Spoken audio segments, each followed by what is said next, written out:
What's happening, everyone? Welcome back to Effluvium.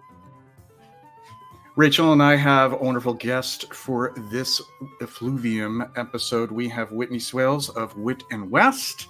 She is an independent natural perfumer, and we're going to be picking her brain, asking her questions, and having her share her journey as a perfumer and her story.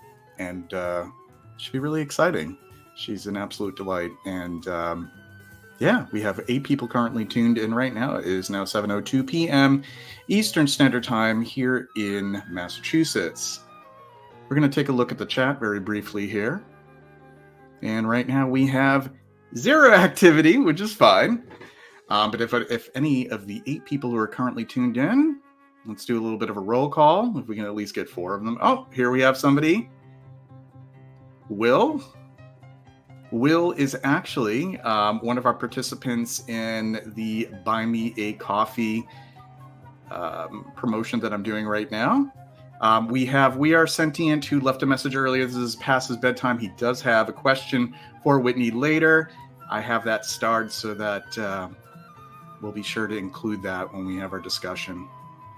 But what I was about to say is we have a starred comment actually in the chat for Buy Me a Coffee, and Will was one of the participants in this. For 6 coffees, a coffee is $5 each. You can get a sample pack from yours truly, or you can, for 12 coffees, ooh, the suspense. This is that worked out perfectly right there.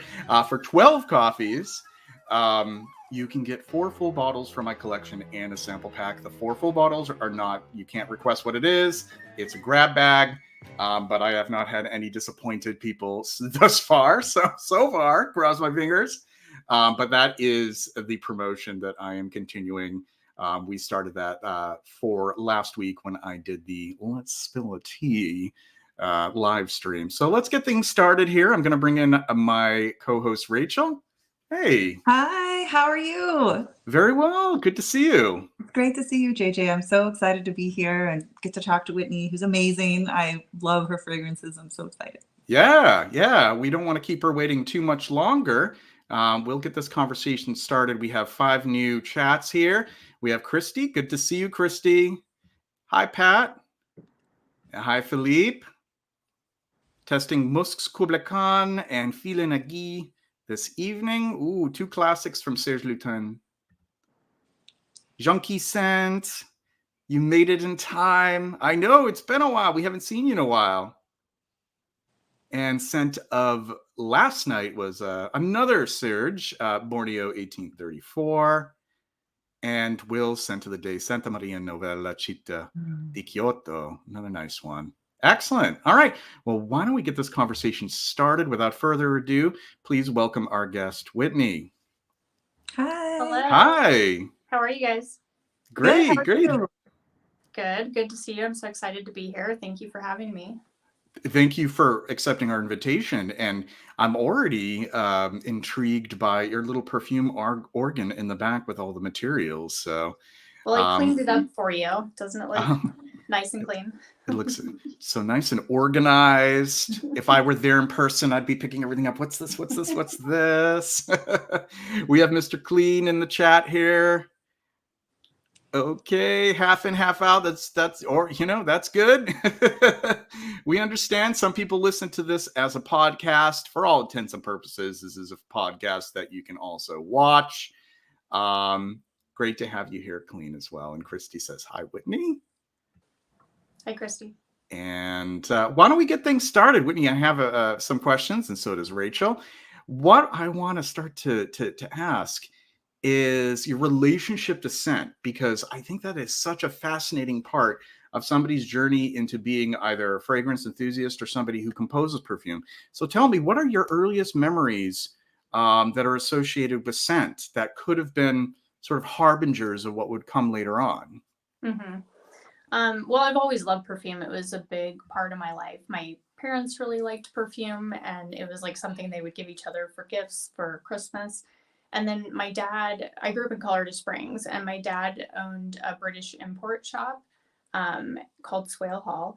And this shop had everything from like clothes and furniture and scarves, and then also like home and bath kind of products as well as perfume. And the perfume brand that he carried was Florist of London.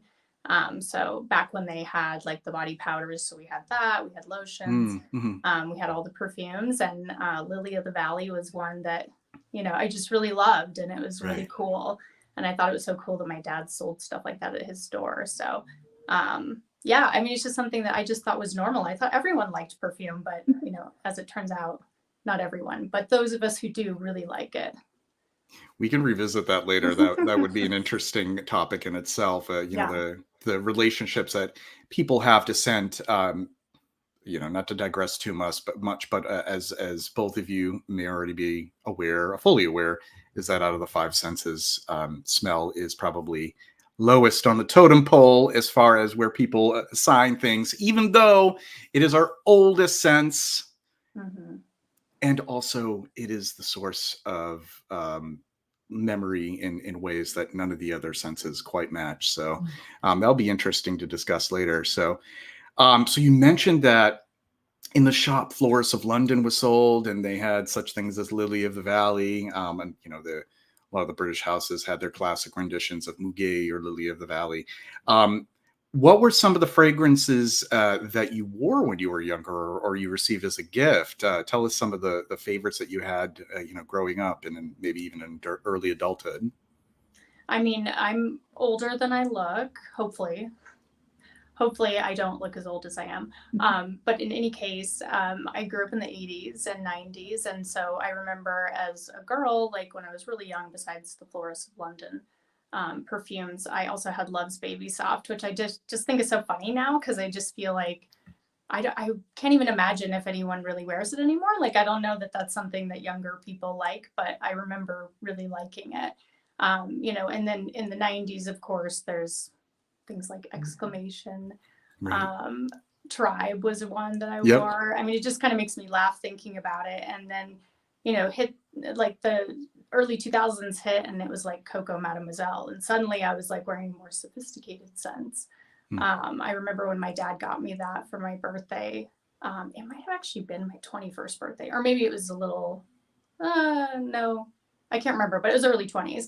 And I thought that was really cool. And then, you know, I started to like kind of explore other fragrances that were even more complex. So, which I don't know how people in the fragrance community think of Tom Ford these days, but in the early 2000s, I think like his fragrances were really like unique and bold. And I really, really liked them. Like some of the ones that I liked now discontinued, like Cafe Rose was one of my favorites. Oud Wood, I don't think is discontinued, but I liked that one.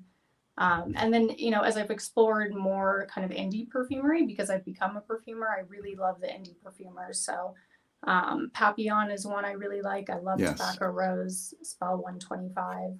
I really like Hiram Green's fragrances too, Vivacious, Moon Bloom. So yeah, I mean, I pretty much will wear anything. I love all fragrances. I love fougères, which I know is typically a more masculine thing, but I think that scent is, you know, doesn't have to be gender specified anyway. Not necessarily, no. Yeah. So, and I went to Paris earlier this year, and my husband and I visited the Ducida store. So I bought some Ducida perfumes. So that was really exciting. So yeah, I love all things fragrance. And yeah, to me, I'm just like, I'm not someone who's like, oh, I only wear my own fragrances. I'm like, oh, I love so many other perfumers' fragrances. So tell us. Back in the signature line. Sorry, I just saw that. Back in the signature line. Yeah. No way. That's so cool. Yeah. It has its own sort of rose gold bottle now. Oh, cool. Yeah. So tell us, what bridged your interest and your appreciation to fragrance into your wanting to make it? What sparked that? Tell us about that. You know, I looked at it in my 20s. Like, I looked into it and I was like, oh, you know, maybe I could do something with this. And at the time I was like, oh, I don't have a background in chemistry, so this is probably not possible. And I didn't really think about it again. And then I spent like probably 23 years in the corporate world. My background's in finance and marketing. And I never really was passionate about it. Like, I did well and I was successful in my corporate job, worked in hospitality and the restaurant industry. But I just didn't have any heart in it. Like I just didn't feel passion for it. Mm. And so I told my husband like a few years ago, I'm like, I really want to do something that has heart, that I'm passionate about. And I don't know what that is yet, but I'm going to figure it out. And then I started looking into perfumery again. And I was like, maybe this is something I could do. It didn't feel so inaccessible as it did when I was in my 20s. And I think some of that has changed just because the accessibility of ingredients is there, and it didn't used to be there as much. There's a lot more indie perfumers.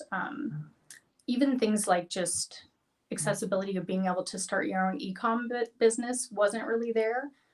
So that's helped quite a bit. So it just seemed like it was the right time for me.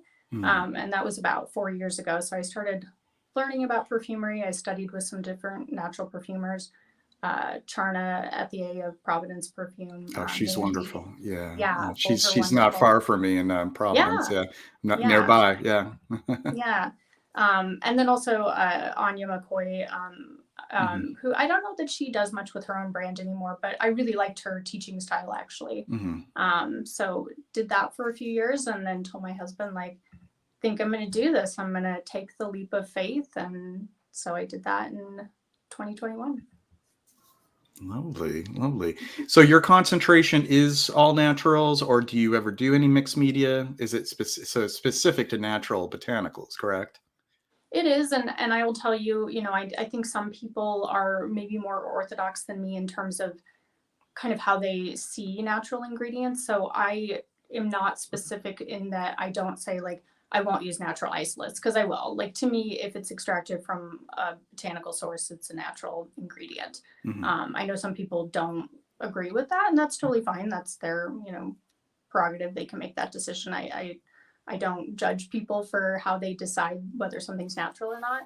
I actually like the fact that we've had a lot of kind of technological advances in natural perfumery over the years, right? I mean, we started out with distillation being kind of the only, option for extracting natural ingredients. And then came solvent extraction. Then you have CO2 extraction. So I just think there's a lot more possibilities with natural perfumery than there once was, which I think is really cool. And I think also, natural perfumery to me it is sort of an art in itself to use the economy of ingredients available to you to build a perfume.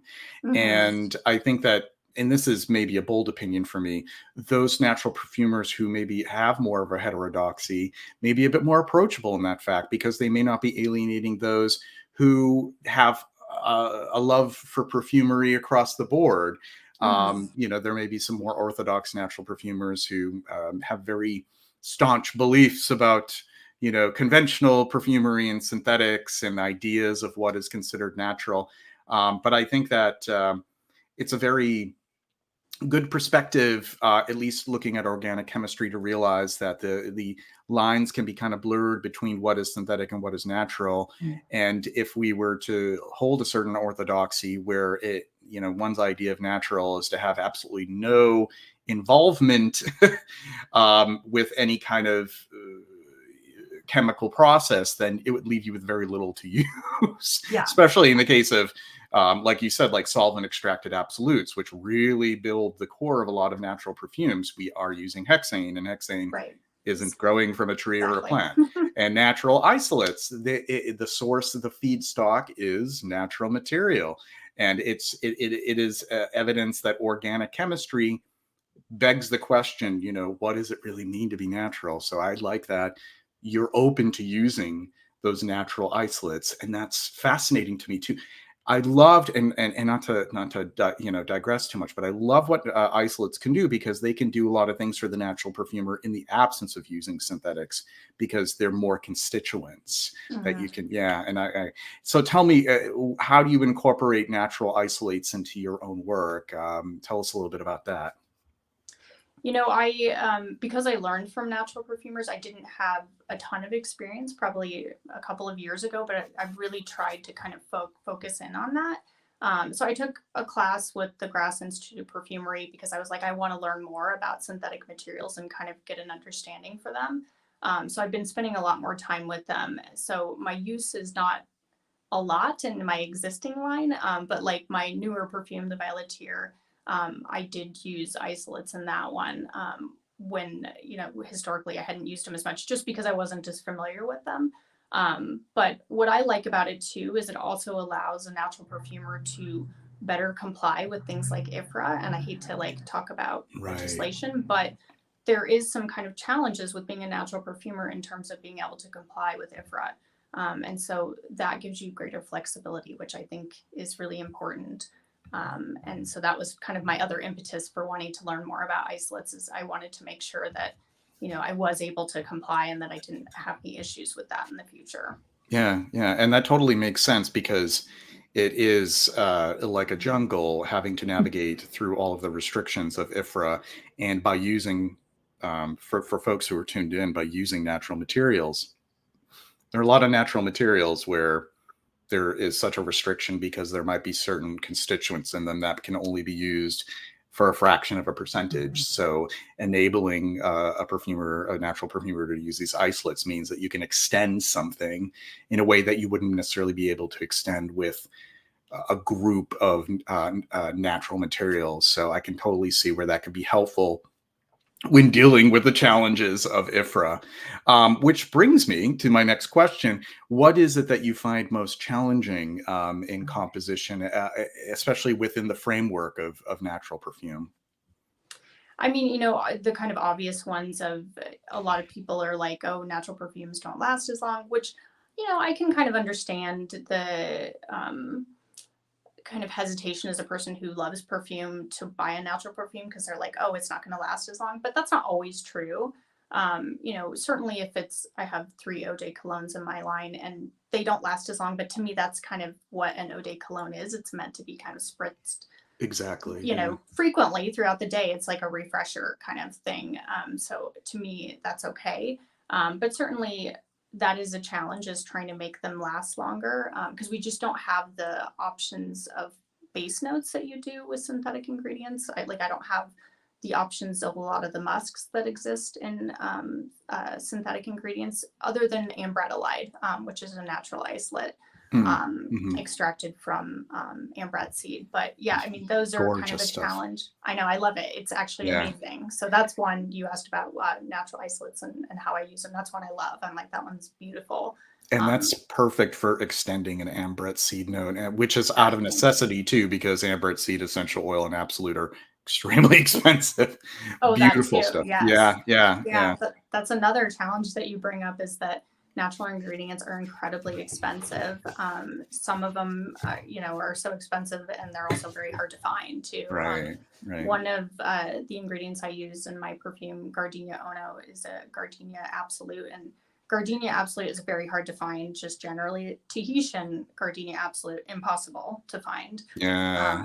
The one I have is a Gardenia Grandiflora from China, and it's lovely. It's very different than Tahitian, but very expensive, but beautiful. So yeah, those are certainly challenges. I still have some TRA Tahitian Gardenia Absolute from Mandy Me Afdal. It's too. just Yes. yes, I have like I have probably 2 ml, and I'm like, okay, don't ever do anything with this. it's breathtaking. I can't Hmm. believe that a solvent extracted Absolute can come so close to the actual smell of tiare blossoms. Because, as Hmm. you know, obviously as a perfumer, that some of the flower Absolutes, a lot of them, most of them actually, don't smell exactly like the flower, and that's That where is true. the whole sort of magic of adding other things to build that come into play. But that one, I mean, I smell it and it's just, whoa, this is really like Tahitian gardenia. It's amazing stuff. Hmm. um so next one I want to bring up, we are sentient. He is one of our moderators. It is way past his bedtime, but he left this for us prior to the beginning of our stream, and he asks, if there's a natural material that you would love to use that you hadn't worked on with yet, and what's the strangest material that that you're familiar with, scent, smell wise. So those are his questions. One that I haven't worked with that I'd like to. I mean, I'm always searching for the impossible to find things. That's just kind of my personality. I'm like, oh, I got to get this thing that's really hard to find. So certainly there's like different florals that I would love to be able to use. I think there's like a blue lotus that's very hard to find. And I'm Yeah. not as familiar with the lotus materials, but I like them. I just haven't figured out quite what I would want to do with them. So those are probably some that I'm interested in. Then in terms of things that the strangest material smell wise, I mean, this might be something that I just don't like, but I really don't know how I feel about seaweed absolute. Like I've tried. Yeah. I bought a bunch. I think I bought like an ounce of it. Yeah. Opened it, diluted it to 1%, and was like, oh, that I don't know what I'm gonna do, but I can't have this in my house. Yeah, that one's a tough one. God. Yeah. It's very algae like and very low tide smelling. Like I think Barnacles. barnacles, yes. Yeah. Barnacles on rocks and Right. limpets and things like that, like mussels on rocks. Mhm. And I think even at like I even like diluted to 0.001%. And I said, I guess maybe you could shade something with this, but or weed is a little bit easier to work with. I find that one to be pretty cool. And that's a different kind of kelp. Oh, I And don't that know one that is, one. yeah, you should check out Oreweed. Okay. That's actually, I think it's kind of like the whole green cognac versus wine cognac thing. They both Okay. exist, but most perfumers use, I think, green over white. Mhm. And it's the same thing. I think most perfumers now use Oreweed over Seaweed Absolute. And I think I got the Seaweed Absolute from Eden Botanicals. And like, how much of a seller is this one? Because I you can't know. really, yeah. Another thing, have you smelled, there are different choyas. There's the choyanak. That's another one I can't Isn't do. that so freaking weird? I Yeah. just I know Mandy uses it, and Yeah. I think that she does a really beautiful job with it, and so does Yeah. Charna, actually. I don't know. I guess maybe in a few years or 10 years I'll figure that one out, but I haven't yet. So for those who are tuned in, choyas are these bases. They're actually made in India, as far as I recall. There's three different ones. I remember having choya loban, choya ral, and choya nak. One of them is fractional distillation sandalwood with frankincense, and then the other one I can't remember. But the choya nak happens to use seashells, roasted seashells. Now I could just, why don't I just do the tongue twister? She sells, but can't do it. But it's roasted seashells, and they do smell roasted, and they have this very like burnt organic matter kind of smell to them.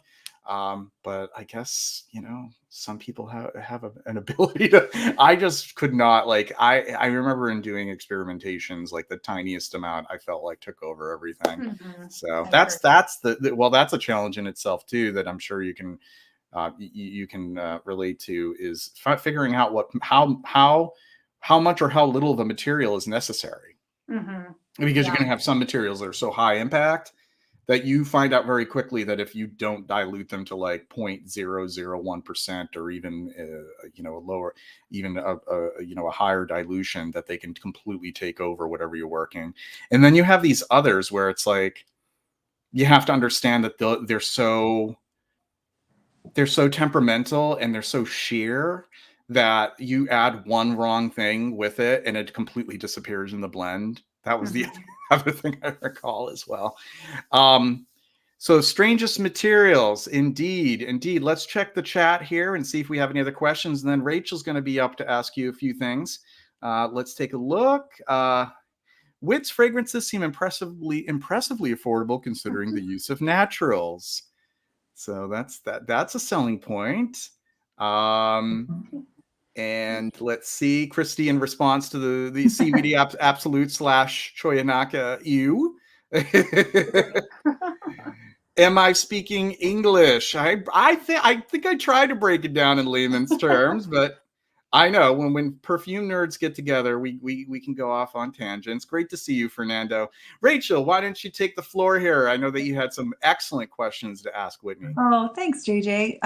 So Whitney, I love your fragrances. And I think something that really stands out to me about your line is that using all natural materials. So for me, sometimes when I smell natural perfumery, sometimes they can smell a little muddled or a little unclear to my nose. And that's just a personal thing. But all of your fragrances have such brilliant structure. They have great clarity. There's no muddled anything. They're just beautifully composed. The prices are fantastic. I mean, they're just, for the quality, for the price, it's like, oh my God, this is amazing. And I love them. I love your house. I love your line. And especially the most recent one that you launched, Violeteer. Oh my God. It's just, I don't keep my empties. Otherwise I would show people the bottle, and I should have, I didn't think to, but I now have literally thousands of bottles in my collection, so I almost never finish a bottle. But I finished my bottle of Violeteer like very quickly, within like 2 months. It's gone. Awesome. Like, kept using it so much. And so I highly recommend everyone to try Whitney's latest release called Violeteer.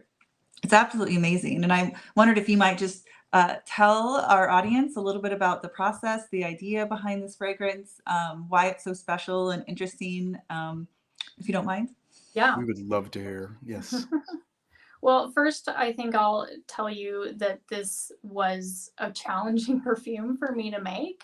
Like, I had the idea in my head. I really wanted to do something that was kind of a violet iris perfume, which I will tell you is challenging in natural perfumes, to have it not be kind of a really heavy muddled perfume, because we don't have access. Well, I mean, we do, but if you're going to be a natural perfumer, you don't have access to some of the ingredients that you would in synthetics. And that would be methyl ionone. And, it's a really beautiful material, but it's kind of hard to replicate with natural. So you do have beta ionone and alpha ionone, but those can be challenging. Alpha ionone can go, as my husband would say, a little magic markery. You have to be That's true. careful. Yeah. I mean, my husband's so funny. I can use basically, like you said, JJ, 0.001%, and he'll be like, "It's in there. I can smell it." But in any case, I realized, what I was trying to do maybe wasn't what I actually wanted, which was, this perfume was meant to kind of evoke an experience in my garden, with this hummingbird that came to my garden for the whole summer one year. And I snapped a picture of him. I am positive he was what is known as a Violeteer, which is a Mexican hummingbird that sometimes makes its way up to the Rocky Mountains. Really beautiful hummingbird. They have kind of like a little mohawk, and they've got just beautiful colors. And so it actually was called Violet Ear.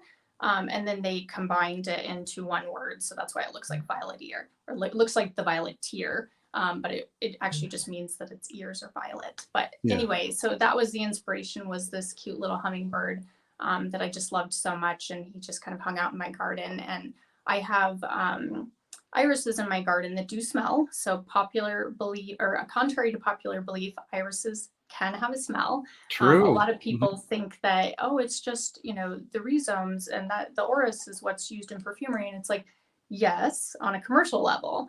However, irises themselves can have kind of a powdery violet smell.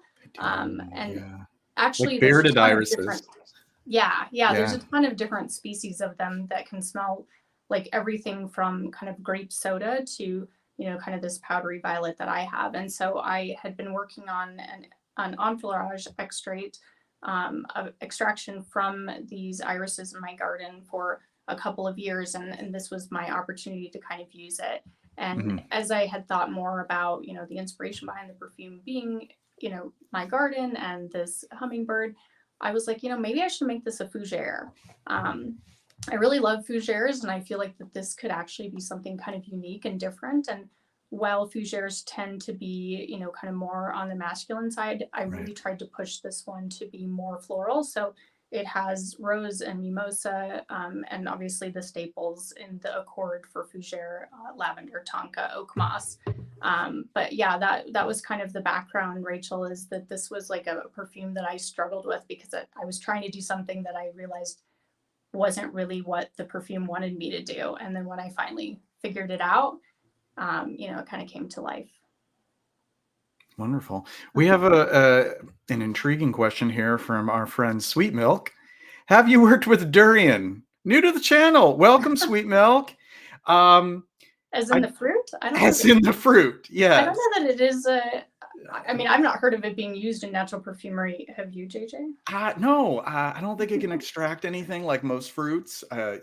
The only fruits, folks, the only, the only fruits. I don't know why I found that funny. The only fruits out there are me and Rachel and this lady down here. No, the only fruits out there that actually can it can yield botanical material. There are not very many. One of them being blackcurrant bud, and those are the buds actually, because the fruits have too much water content. But I think it would be a really big challenge for Whitney to put together a durian note, because there are certain chemicals that are not produced enough in natural materials to allow for such a unique note.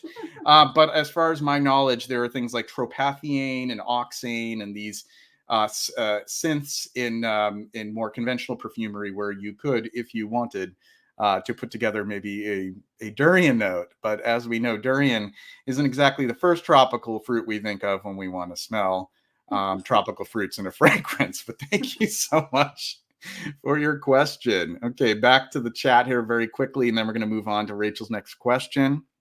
Sadly, the closest we get here in the UK is hummingbird hawk moths.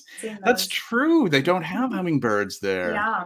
Yeah, but they are like native to North, Central, and South America. Yeah. How lucky we are. We are so very lucky. I do love hummingbird moths as well. They're cute. I love finding them. Durian smells like shit. Yes. Yes, ever so eloquently put. Yeah, I kind of actually, my assessment of durian is it smells like a raspberry and custard and a freshly wrapped baby diaper all in one. So that's with a little bit of sweet, a little bit of Vidalia onion thrown in, which is why you don't see it appearing too often as a perfume note.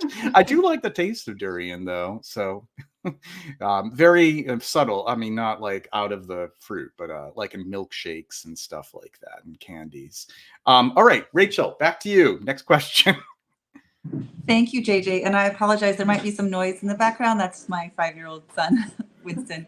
But I was wondering, Whitney, if you were going to recommend one of your perfumes for someone who's new to your house, doesn't know, has never tried any perfumes from your house, which one might you recommend that kind of represents your brand if you had to just pick one? Yeah, I typically recommend Yuzu Pop, which is one of my Eau de colognes. So my husband and I do pop-up events, and when people come up and say like, oh, I don't wear perfume at all, or I haven't worn perfume in years, I usually always have them start with that one because it's an easy wear. And I think I can't imagine a person who doesn't like Yuzu. Like Yuzu is just such a bright, wonderful citrus. Like it just makes you happy. And so I think anyone who is new to perfume would just kind of like have to immediately like it because it's yuzu, and it does have orange blossom and jasmine and sandalwood, so it's definitely an easy wear. It works well for men and women, and I think it's a good kind of entry level fragrance for people who are new to natural perfumery. Excellent. Thank you. And may I also ask about one of my other favorites from your house is, I hope I'm pronouncing it correctly, Mickey Mochi, which I love, especially like to wear it kind of in the cooler weather. Do you mind telling us a little bit about that fragrance, inspiration, etc.? Yeah.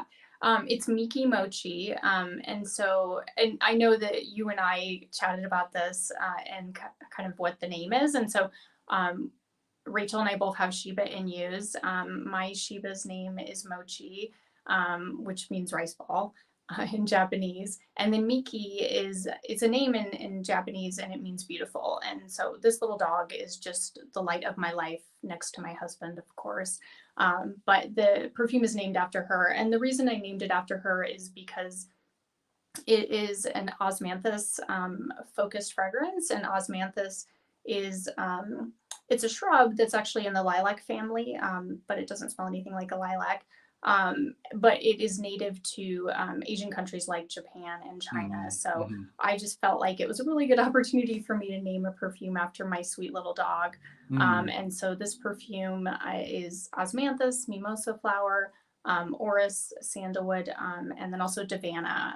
Davana is a plant that has kind of a wine-like smell to it. It I can be a love little that. boozy. I love davana. It's Yeah. actually a challenging ingredient to work with, but it's one that I've found is a really good kind of extender for florals. Rose, it works really well with. It's great on Um, multiple levels, like even for yeah. like if you're building sort of a plum accord or a Mhm. wine accord. What's interesting about Davana, botanically, it's in the same family as like wormwood and Mhm. artemisia, but it has like that sweetness to it and like that like mulled wine kind of quality. And they Mhm. say also like it can it's really sort of capricious in the way that it reacts on people's skin. Like it can sort of smell differently depending upon the person.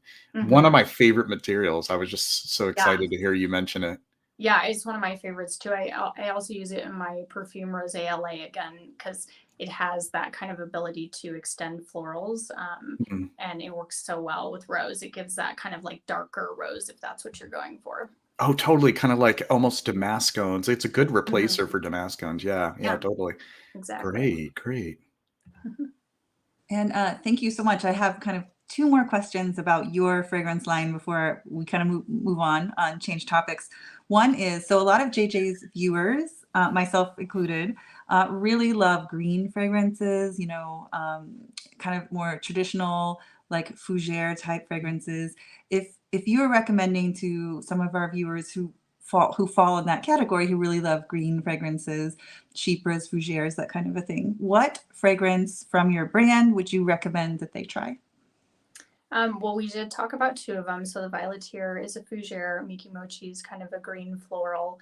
Um, and then I have another fougere called Brumaire Woods. So that one, I would say those are like the greenest in my line. Yeah, I think probably those three. Whitney, Um, this would be a good opportunity to just sort of interject Just Add Light's question here to hear a little bit more about Brumaire Woods. He asked about it since he really enjoys it. mhm. Yeah, so Brumaire Woods is my fragrance that's kind of the ode to the Pacific Northwest. My husband's from the Portland, Vancouver area. So the Columbia River Gorge is the inspiration. And so this fragrance is um, the traditional fougere accord, so lavender, tonka bean, oak moss, and then it also has in the top mint and thyme, and then it also has geranium, which is another kind of component of fougères as well. Neroli, jasmine, cedarwood, and tobacco. I will say this is one of my most complex perfumes, and in natural perfumery, a lot of people will tell you like don't use a ton of ingredients because, as Rachel mentioned, they can get kind of muddled. But this perfume, I have a ton of ingredients in, and I think it works really well. That's awesome. Yeah. It absolutely does. I also own this fragrance, Brumaire Woods, and it's amazing. You can't tell that there's a ton of ingredients. I mean, it is complex and beautiful, but it's also clear. It's eloquent. It's gorgeous. Definitely recommend that one too. And then my last kind of question about your line is, do you, Whitney, have a personal favorite of any fragrance of your line, or is it kind of like, oh, picking you can't say because they're all your children, or how do you feel about it? I think I like go back and forth between a few of them. I really love Honeysuckle Halcyon. That was a perfume that, I really wanted to work with honeysuckle. It's very hard to find. And I just really love that ingredient. Very heady, kind of white floral. It's not for everyone, but I really like it. And it's got kind of a vintage vibe, which I also like vintage for perfumes as well.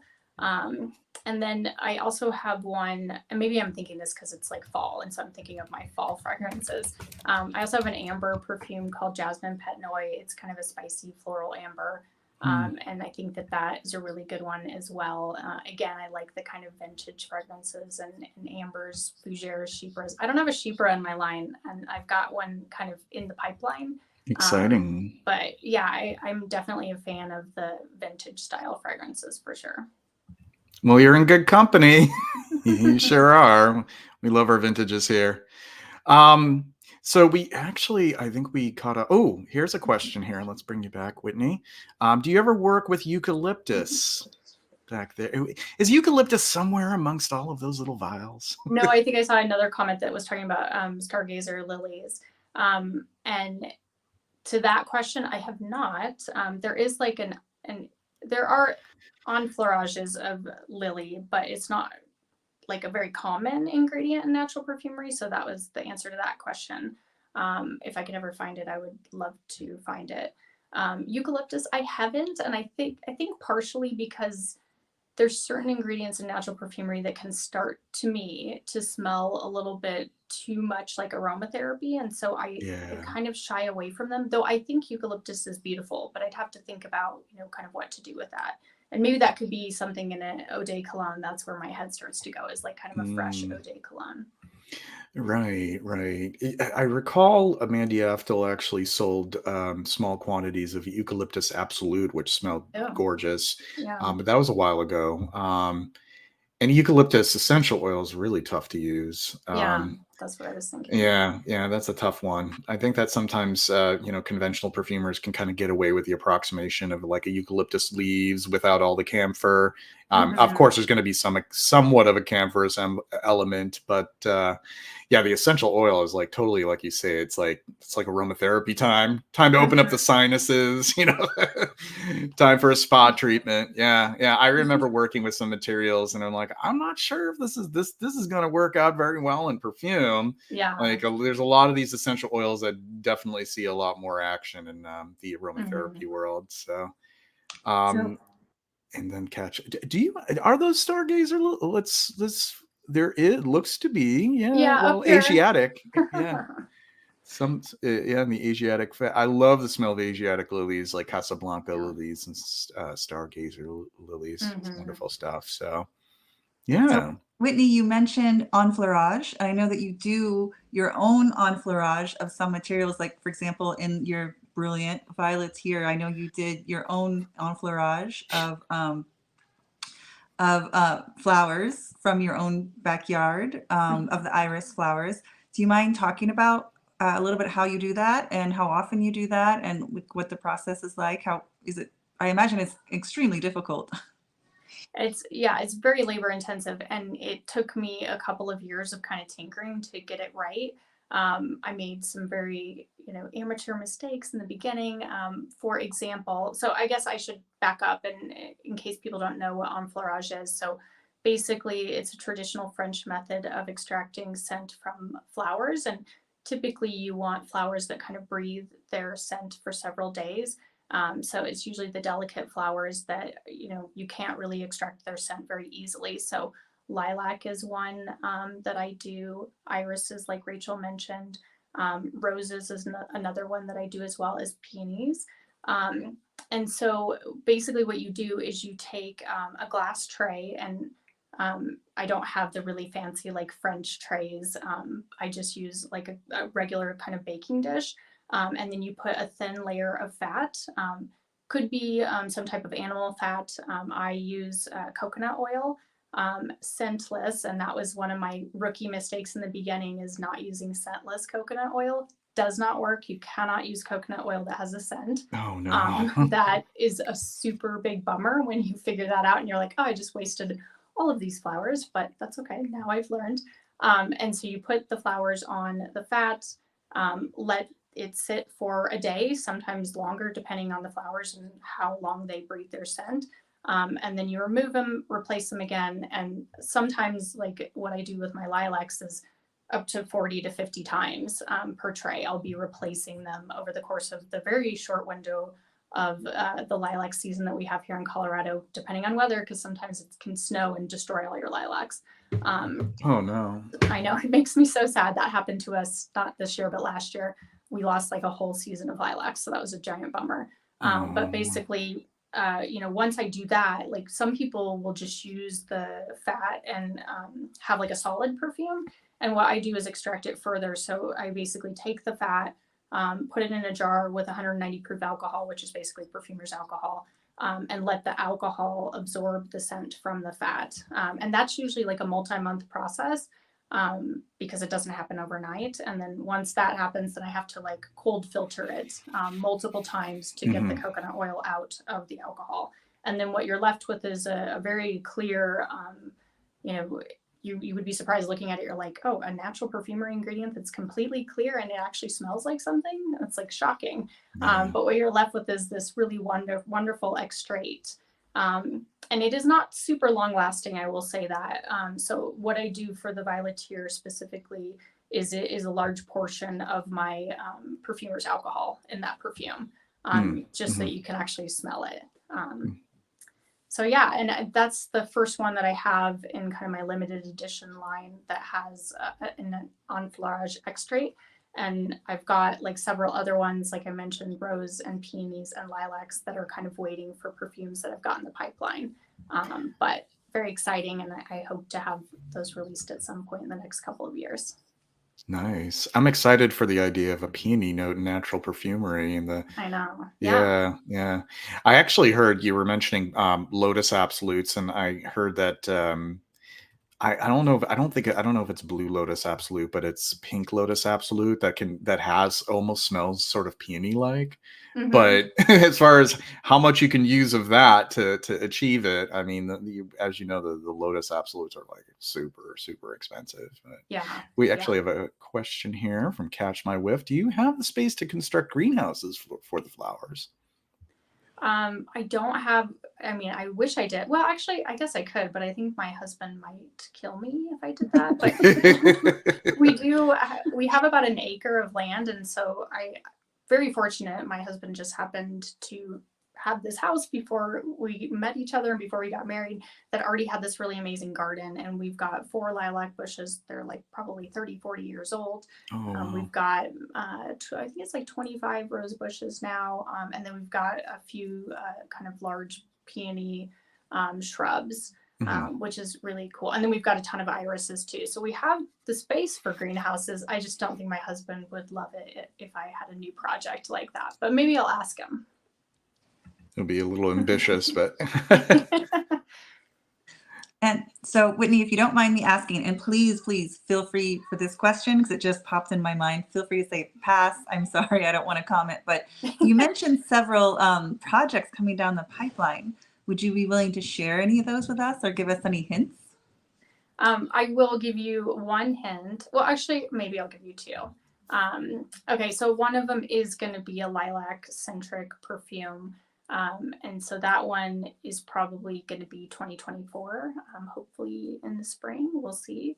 And then the other one is kind of more of a woody floral, and partially because it's something that I don't really have in my line. And then also it's something that I want to take on the challenge for because it is a little bit harder to do in natural perfumery to have that kind of like woody element throughout the duration of the wear of the perfume, because, you know, I focus on structuring my perfumes from a kind of traditional base, middle, and top note perspective. And so you often need to use flowers. And so to have a woody perfume where you don't have a ton of flowers is a little bit harder to do. And so that's a challenge I've kind of taken on because I want something like that in my line.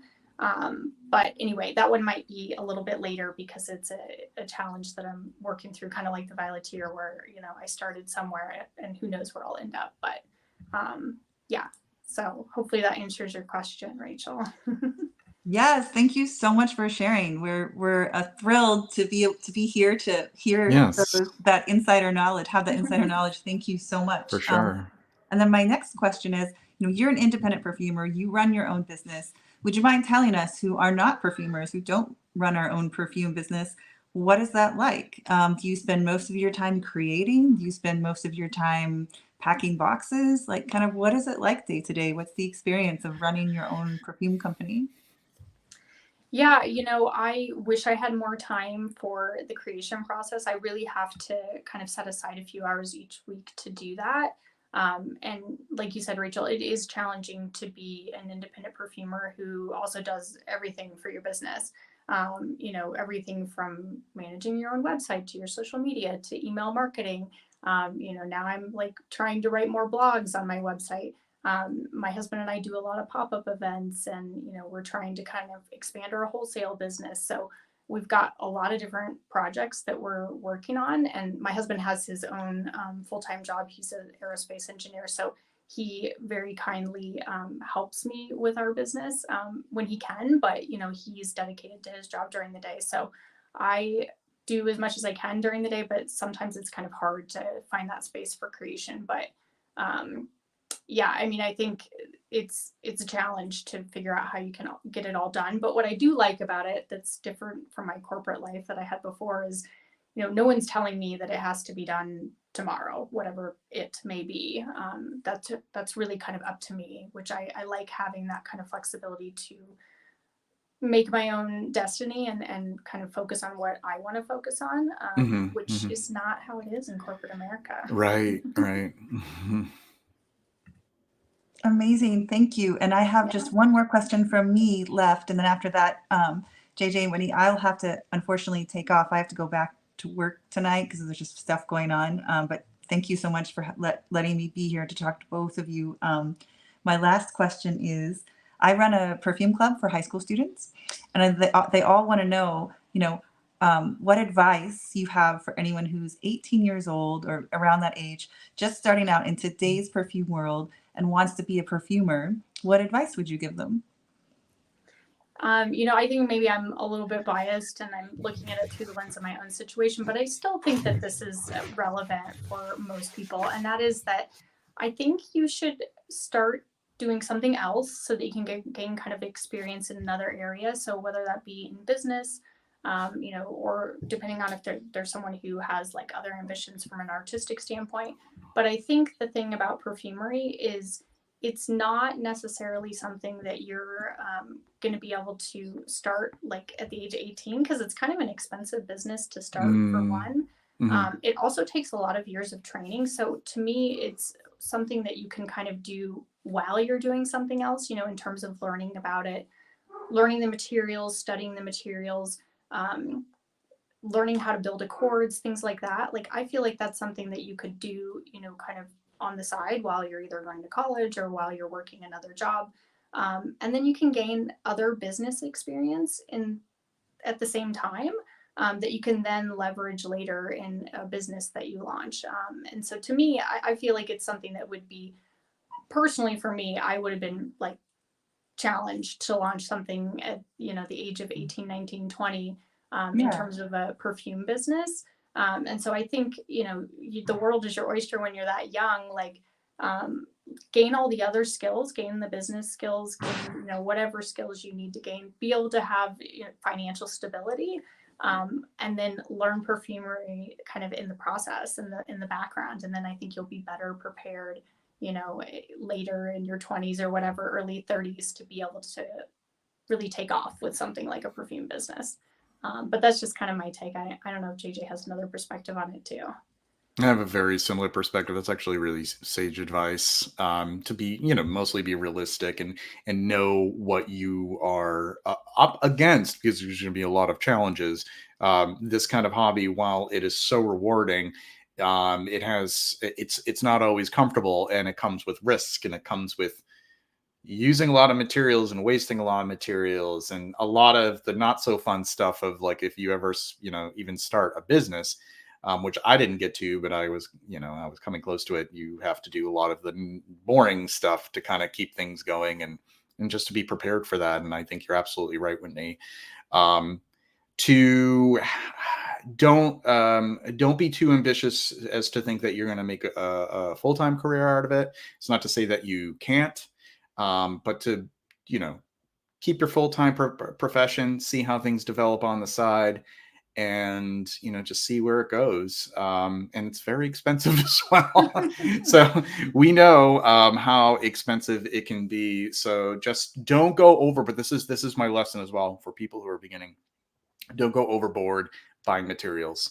That was like one of the biggest mistakes I think a lot of us do when we start learning because it's blending. Exciting. They're like, I It's gotta exciting. get this, I gotta get that. Exactly. Yeah. And you want to smell everything. And you want to smell things even that you really even shouldn't be smelling out of the vial, and then you live to regret it. Thankfully, you do live to regret it, because it smells like death sometimes. And it's just a lot of waste because, you know, you're kind of dumb at the beginning. Everybody is when they're, Yeah. you know, starting something. And I remember I bought like a half an ounce each of like aliphatic aldehydes. Like, what am I going to do with all of this? You know, like when you're a beginner, you don't need that much. So just start small and get the basics and then gradually add to your perfume. The long game. Yeah. The long Thank game. you both Exactly. for your sage advice. I'm going to pass it along. Thank you. And I do have to run. I'm sorry. It's great to see both of you. You too, Rachel. Great to see you, Rachel. Talk to you Take soon. care. All right, Whitney, it's just you and I. We're going to do just a very quick break, and the both of us will be back. Folks, we have 25 people tuned in. If you have any questions, line them up, and we'll ask Whitney more questions here. We'll be right back.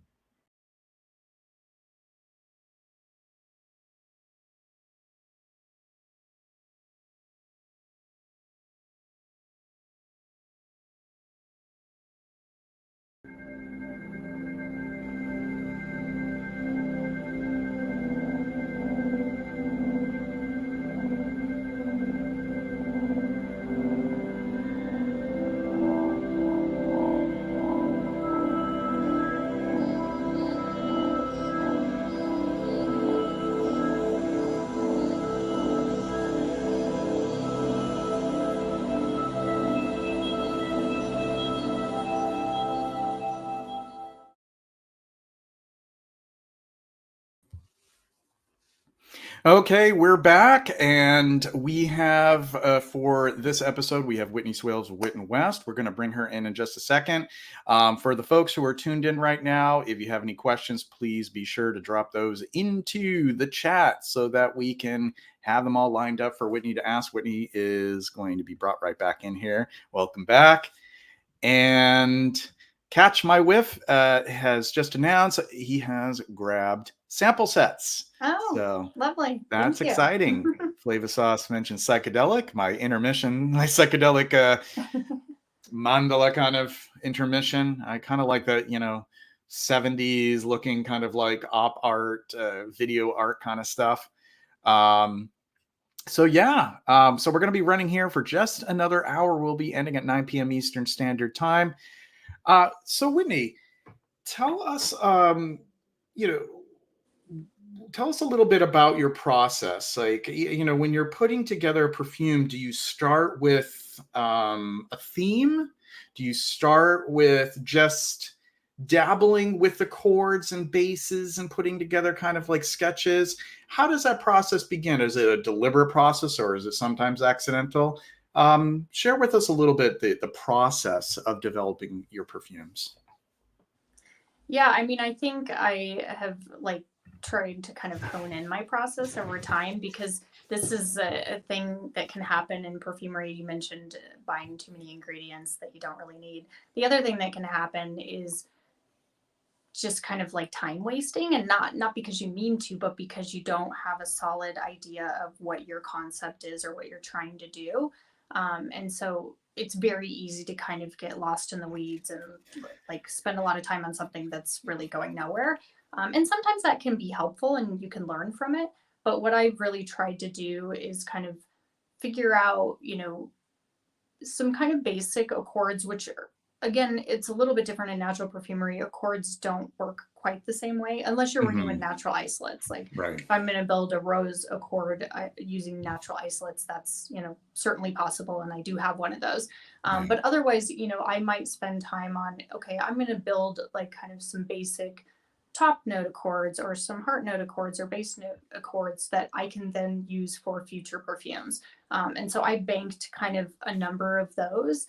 And then what I've done since then, as I'm coming up with a new perfume that I want to, you know, create, I will come up with the kind of idea or story behind the perfume. So if you look at my website, I have the story of the perfume and the story behind the perfume. And those are the things that I start with to really help me kind of figure out like what is this vision of this perfume. And so it's kind of my creative process. And the other thing I've started to kind of think about is doing like a mind map. So thinking about like if it's a particular place that I'm thinking of, you know, what are the different elements of that place? You know, if it was my backyard, that was my garden with the violeteer. So it's like, okay, springtime in the Rocky Mountains, like what's there? Oh, there's irises, there's the sage is growing at things like that, and like what are the sounds that I hear. So kind of really thinking about that environment that I'm trying to create, or that experience or mood that I'm trying to create. Mhm. And then from there, I'll select materials. So either from these accords that I've already pre-built, or I don't always necessarily have accords that I use to build my perfumes. It just kind of depends. But I'll select a few materials that I think would work well for Yeah. that perfume, and kind of build out a sketch from there. Mm. And then from there, I'll do, kind of the smallest amount possible, Mhm. to kind of assess, and initially smelling them on scent strips, like, do these smell okay together? Do they not? Do I think I need to dilute something more? That kind of Right. thing. And Right. then actually trying to build out what I sketched out on paper, by weighing out the ingredients on the scale, etc. And I'll usually go through a few mods before I say, like, okay, maybe I want to scale this up to like 15 grams to see if this is a perfume that I want to then Right. scale Right. up again. So I have this kind of methodical process that I go through Mhm. before I actually decide if it's a perfume that I actually want to have age, and then see if I actually want to produce it. So I think I go through a longer process than maybe some people do, but that is mainly because I spent in the beginning time that I think was maybe wasted. Mhm. And so I really try not to do that as much anymore. And also materials, like you said, they're so expensive in naturals. Indeed. And so I really tried to hone in my process so I wasn't wasting materials as much. Mm. Mm. We have a question here from Just Add Light. My question: is it possible to create an all-natural gourmand perfume? And Oh are there yeah. any plans for one in the line? Yeah. Yeah, that's another one I've been kind of like thinking through as well. And yeah, you definitely can create an all natural gourmand. We have vanilla, absolute. You have tonka bean. You So kind of the sweeter materials. You also have some natural isolates like vanillin, coumarin. So there's Right. definitely Right. some things there. I personally really love like coffee. CO2 extract is a really beautiful ingredient. There's That also the is, yeah. spices. Yep. You've got clove, you have nutmeg. So there's a lot of cool ingredients I think that work really great for gourmands, for sure. And you could even take it in like, the amber direction, if you Right. wanted to, which I think works really well in natural perfumery too. Totally, totally. And I think there may even be some, less likely materials that you wouldn't immediately associate with a gourmand that can impart sort of a gourmand effect, like the one that we were mentioning earlier, Davana, which Oh happens to yeah. come from it's an herbal plant, but it could Mm-hmm. also contribute to that as well. So yeah, yeah, Mm-hmm. it is possible, and I've smelled some great examples of it. Catch my whiff. Being in Colorado, I know you know the smell of the first frost on the air. I've always wondered if that could be captured somehow in a fragrance. That's Yeah, I mean that's a really interesting one. I like yeah, that. like a fantasy note kind of. Well, I mean, I know what he means by that smell, but yeah, that would Yeah. that would be interesting to try out. I mean, I like in naturals, my head goes to things like mint, just Yeah. because it gives that kind of cooling effect. But I think there's probably other, and you're more familiar with synthetic ingredients than me, JJ, but probably some other ingredients and synthetics that would work really well, that Mm. I'm not as familiar with. But yeah, I think it could be kind of interesting. Yeah, I think yeah, you could look at some things that are mentholic. Hmm. Um, And also for some reason, like violet too. Like I feel like Yeah, those because it's kind blue of smelling. cooling. Hmm. Yeah, yeah. Yeah, You could kind of put I could those see that. together. We have our good friend John Beeble here, John Beeble of January Scent Project. Okay. Hello, question for Whitney. I'd love to hear about a synergistic moment you've encountered when making perfumes. When 2 plus 2 equals 10, any that you stumbled into that you can talk us through? Oh my gosh, this is like a really tough question. He adds with, Um, for example, blending Litsia cubiba and frankincense to make a longer lasting amber lemon. yeah, yeah. I mean, I think, maybe for me, just kind of realizing that the things I was trying to do maybe weren't the things I actually meant to do or was trying to do. And I think a good example is maybe like eau de colognes, or actually even just some like lighter perfumes. In natural perfumery, it's kind of harder to do or like lighter natural perfumes. And really the only way you can do it is to use less base notes, which I don't Right. know if that's kind of what you were looking for, John, but that's one that when I came to that, I was like, oh, wow, Whitney, you're using way too many base notes. That's why this perfume's so heavy. But there's a tendency to do that because you want the perfume to last longer. But certainly when I figured that out, it opened up a lot of doors for me. And I also kind of accepted that it's okay if it doesn't last as long. If it's not meeting your kind of vision, then that's okay. If the only issue is it's not lasting as long. So hopefully that was kind of what you're looking for with that question, but good question. Yeah, it is a really good question. I find that fascinating when you put together a few different things and the whole is so much greater than the sum of its parts, and it's almost like this eureka moment, like you didn't expect that end result from Mhm. such ingredients that even ingredients that you're experimenting with, and you're like, do these two or three even come together? And then you're like, well, this is the smell of X, I just discovered it.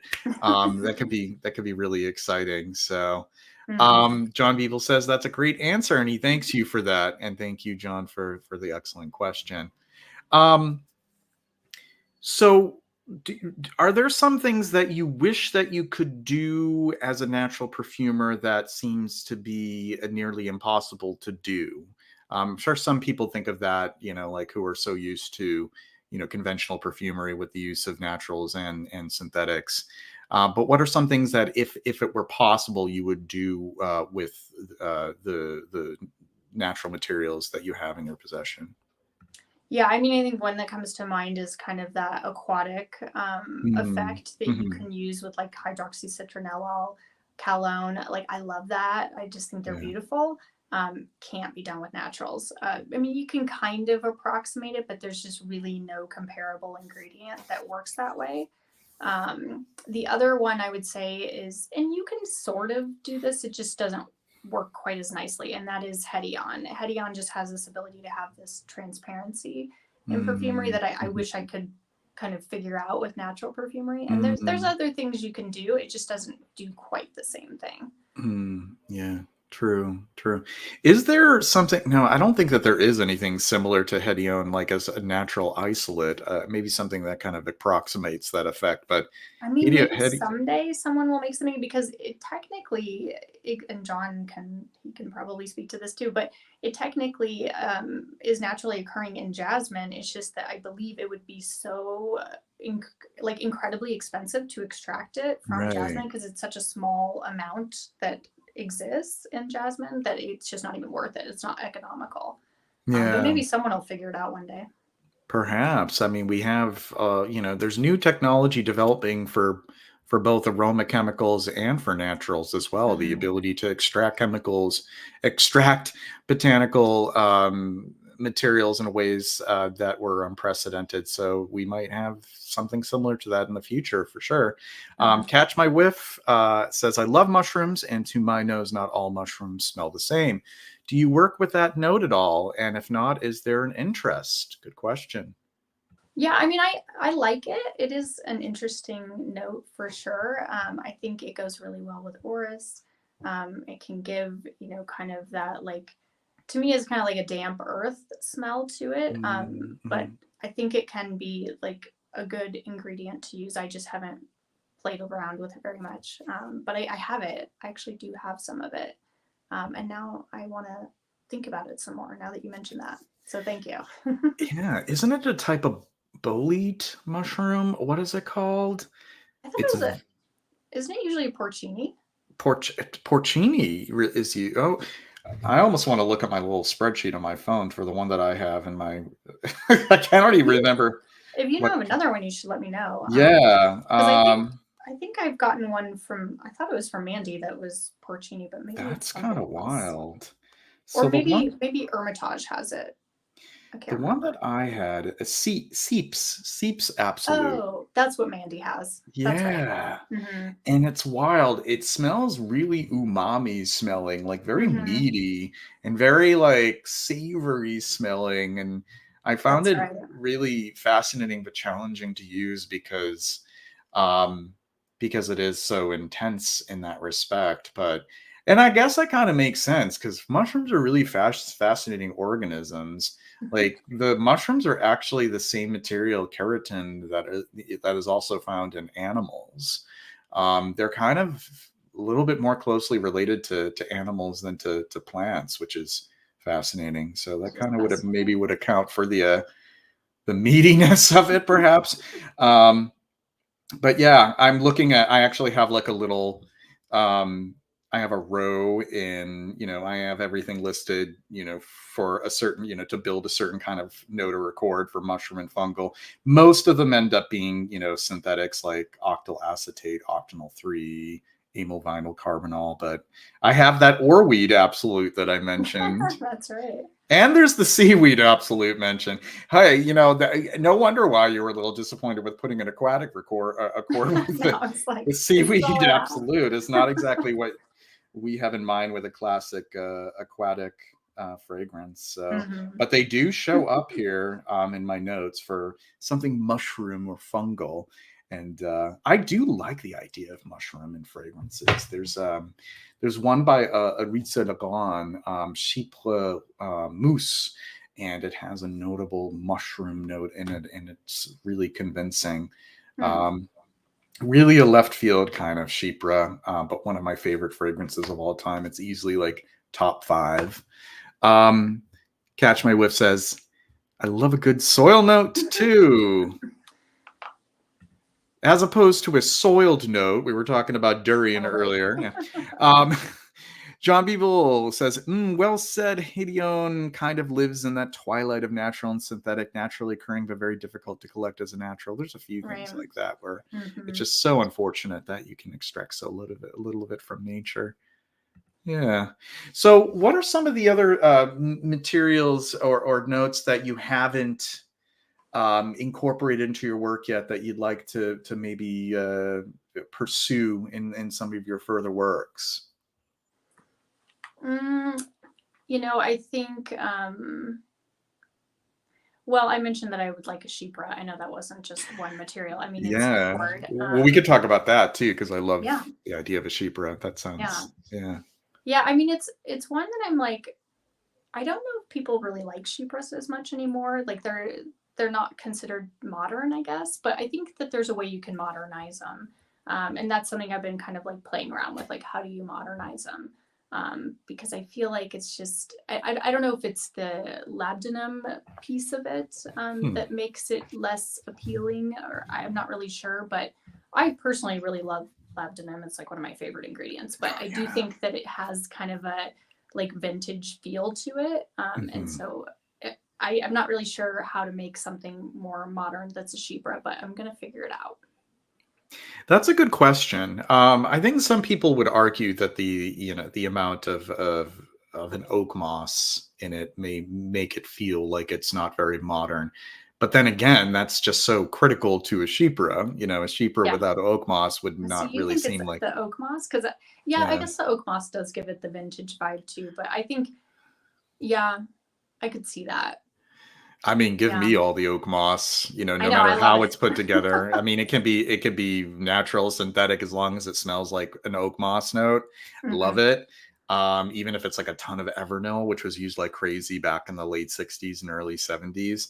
I love that. But I think that, just the public in general might find that to be a little bit less modern. But I would say throw caution to the wind and just say F it and just go for like a classic style Chypre. That is what I want to do. And just, I think that there might be sort of, I don't know, maybe it's just I'm in a bubble and I'm around like hardcore fragrance enthusiasts. But I think that there could be a renaissance for Chypres. Oh, I would love that. It would be amazing. Yeah. One of our good friends, Darren Allen, has a brilliant I've smelled that one before. And there, make no bones about it, that is not a modern Chypre, but it is really good. And I think it's popular among those who are familiar with his work. And I think that you can explore so many different directions with a Chypre. You could, if you wanted to make it more of like a green Chypre or leather Chypre, or it could be just more floral, or you could do sort of even I love when there is this hybrid of a chypre and an amber together, and you're getting some of the, getting those elements kind of, and I often like to joke about this, the Chigere or the Fupra. Yeah. I don't know if Fupra is the best one. I love to mention both examples, both Yeah. Mundagrins, but we'll say Chigere, which would be a really cool kind of idea, and it has been proven to be successful in the past as well. So it's sort of like having like a fougere, but you're pushing those floral elements and the labdanum, which is not present in a typical fougere. The Renaissance has begun, according to Duncan. Let's hope for it.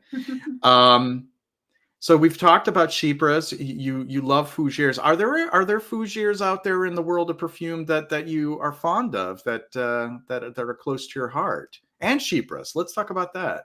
Yeah. Well, I think Cafe Rose, the Tom Ford one that I thought was discontinued, but apparently is not, is technically considered a chypre. Though when I smell it, I'm like, is it? But I mean, maybe it is. And then I really like the Rogue Perfumery. He has a lot of fougeres, and they are all really beautiful. And they're escaping me now, the names of them, but I think all of his are very lovely. I think he has one. Mousse Illuminée is one of them. Yeah. Yes. Yeah. And then in terms of a chypre that I really like, I mean, I guess, the classics, of course. I feel like you can't, well, although I feel like younger people don't like the classics as much, which makes me so sad. Like the Shalimars and stuff like that aren't as popular with younger people, but I love it. I think it's beautiful. Yeah, I have a soft spot for all. I mean, that's pretty much my taste, is everything. It pretty much anything that is from the heyday of perfume, and then modern fragrances that usually draw heavily from that. Very modern fragrances that I have been known to really appreciate them, as anybody who's familiar with the reviews that I share, and but I always gravitate more to the more classical style of perfume. And it fascinates me when there are modern perfumers who put out releases that add sort of their signature, or they push it in an unprecedented direction, which I think is really cool. If you take like this very time-tested style like a chypre or an amber or a fougere, and you add certain elements that weren't present in the past simply because they weren't part of the perfumer's palette. And I think that is really inventive. So you're retaining that classical style, but you're adding elements that just weren't really, either they weren't popular or they just weren't in existence at the time. So we're just going to take a look at the chat really quickly here. We have I Smell, who says, JJ, I went down the rabbit hole last night reading some of your Fragrantica reviews. Oh, well, I'm glad that you're enjoying them. I think I'm about getting close to 800 of them on there. Oh my gosh. There's like, so I post them on Fragrantica base notes, and I'm starting to on Perfumo. But I've only done a few of them on there, mostly things that are just don't have listings on either Fragrantica or base notes. But I'd say that they're like beyond probably 800 at this point, if I'm counting all three of those. But I really appreciate anybody who's reading them, and the feedback is always important to me. JJ reviews of the thank you very much. I didn't want it. I'm just sharing one thing after another. You're making me blush. Nick S says Papillon's Dryad also gets a ton of love, and that's very classically structured chypre. Yeah, that is a good one. That one. That is a beautiful one. And Duncan says Fupra is my favorite genre. Let's make it a new term. Make it a new term. And then we have Supply and Demand, who wore Fougere Murad this morning, and it was beautiful green, beautiful tuberose. That is an example. Supply and Demand, you just gave a perfect example. So in the past, you wouldn't see such a voluptuous floral like a tuberose in what would be otherwise a fougere. And I think that is a very clever direction for fougere, to include such a bold white floral at its core.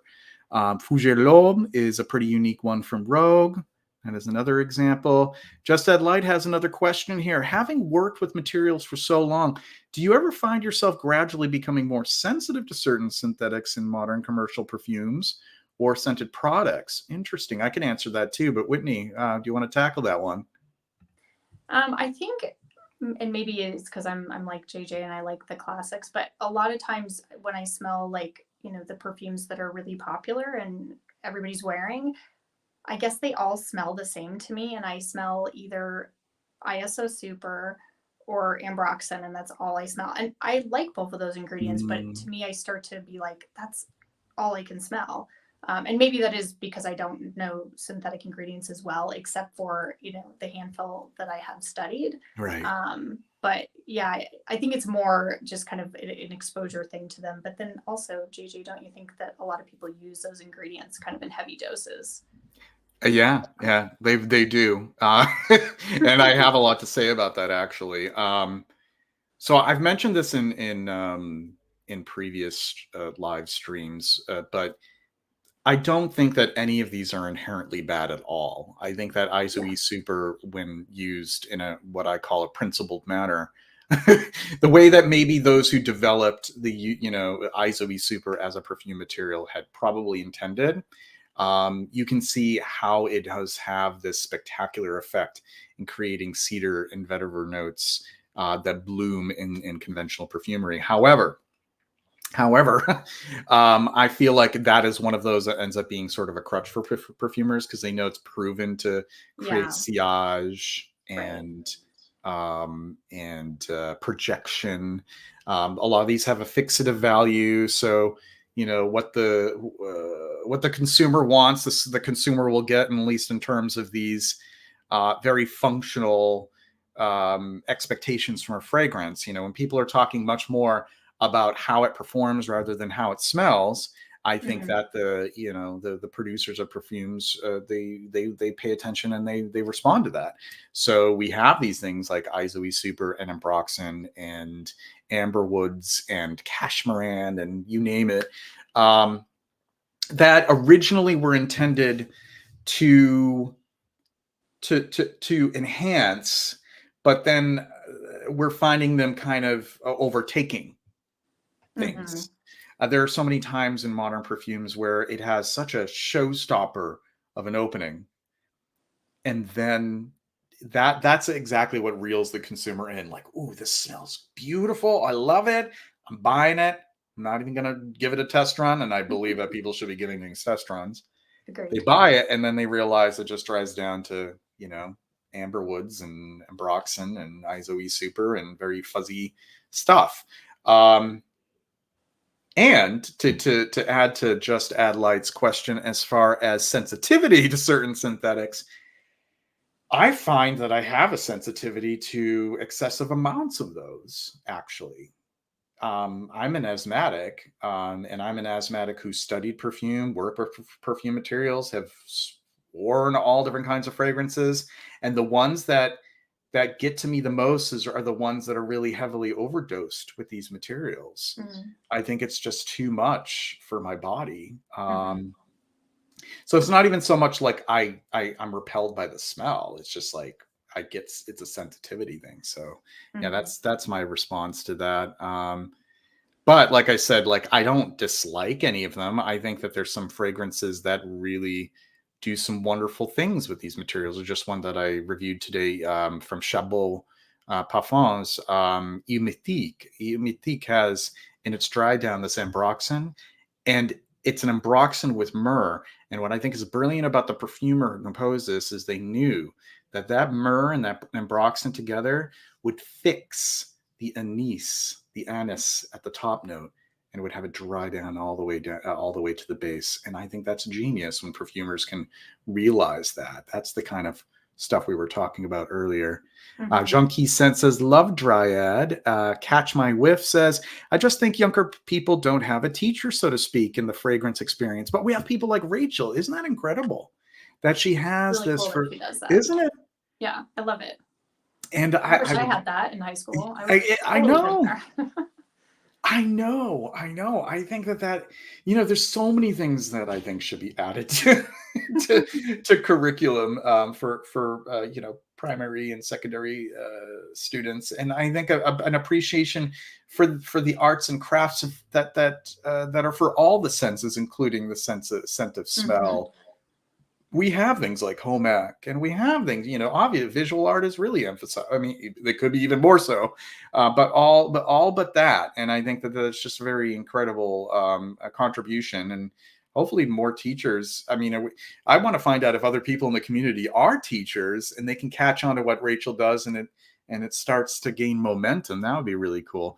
Tom, hi, St. Clair Sense Dose, what I consider a modern, does what I would consider a modern chypre called Edge Effects. Great. That is actually a great example. She does great work. Are you familiar with Diane St. Clair? She's wonderful. I do know who she is, and I know her brand, and I need to smell her stuff. I have not. Yeah. Heard wonderful things about her. Famous YouTuber. Duncan says herbs and animalics. It's like wearing a bone in ribeye. Okay. Rocco Baracco Porom. Well, that's one from the 80s. That's a good one. Yeah, I think herbs and animalics do some pretty interesting things, especially depending upon the herbs that we're talking about. Catch my whiff. Hold on a second. I think I'm having some trouble catching up here. I don't think this note exists yet, but what do you think of a corn cob note? Not the corn, the cob itself. What do you think of the idea of a corn cob note? I mean, I love corn. I guess I'm just trying to think, like, I don't feel like it does have a scent, but I feel like it's pretty muted. The graininess of it could be kind of interesting. It starts to make me think it would go really well with sandalwood. I feel like that could be kind of lovely. Maybe ambrette seed, perhaps. It could be interesting. It's not one I thought of, but it could, maybe carrot seed could be interesting too. Yeah, carrot seed could kind of do something like that too. Like adding a little bit of this and a little bit of that and seeing what you come up with and see if it sort of approximates what that corn cob experience is. And truth be told, when I'm having corn on the cob, when I'm having corn on the cob, you haven't sniffed it. I guess I haven't done enough scent exploration because I'm too busy mowing it down.